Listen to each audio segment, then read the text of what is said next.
Last time you were here, you were just about to hit the road with Alan Jackson and Chris Young. But since then, Chris has been in here as my co-host, and so I asked Chris what he learned about you when you guys were out on tour. Josh is a huge liar. Not that I've never heard. No, see this. I learned this. I never would have guessed.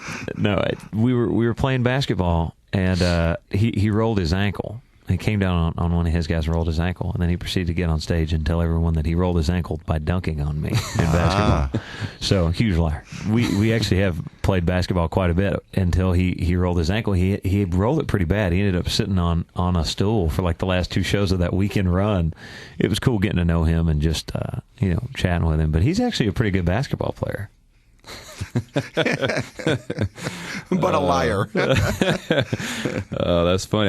I'm so surprised Chris didn't tell the rest of the story. I really am. All right. Well, then you get that opportunity. Well, it's funny because we were playing. Where were we? We were up at Penn State. And not State Penn State.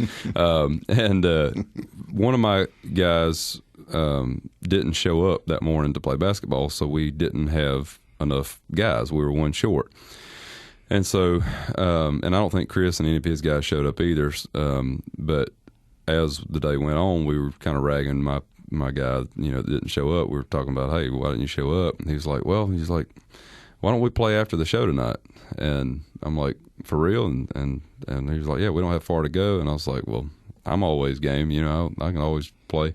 And so we started talking to Chris's guys. Well, everybody was interested. So, I mean, we had it was almost 5-on-5. I think it was 4-on-4. And so we get out there and we're playing in this really nice practice facility at Penn State. And we're playing, and Chris and I, start guarding each other, and so I get down on the baseline, and Chris is playing defense, and so I faked to my right and slashed to my left and went and made this beautiful layup, and just left him, in the breeze, and so everybody was like, "Oh man, that was awesome," blah blah blah. And so as we go, as Chris was headed back to the top of the key to take the ball out, I punched him on the shoulder. I said, "That's the man you want to be." That's good. Because his song was almost number one, and he was out there singing, talking that song up every night. I said, "That's the man you want to be," and he just totally didn't know what to say. But I want to say too, we did have a great time out there with Chris. I had never really known him prior to that tour, and he was a great guy too, and they were just a joy to work with, and fun to be around, and so as his gift to me, a parting gift or whatever, he gave me a pink basketball on the last night, and said to Josh, "I love you, Chris," or whatever. It was pretty funny. So, oh, that's good stuff. What kind of ball player is he?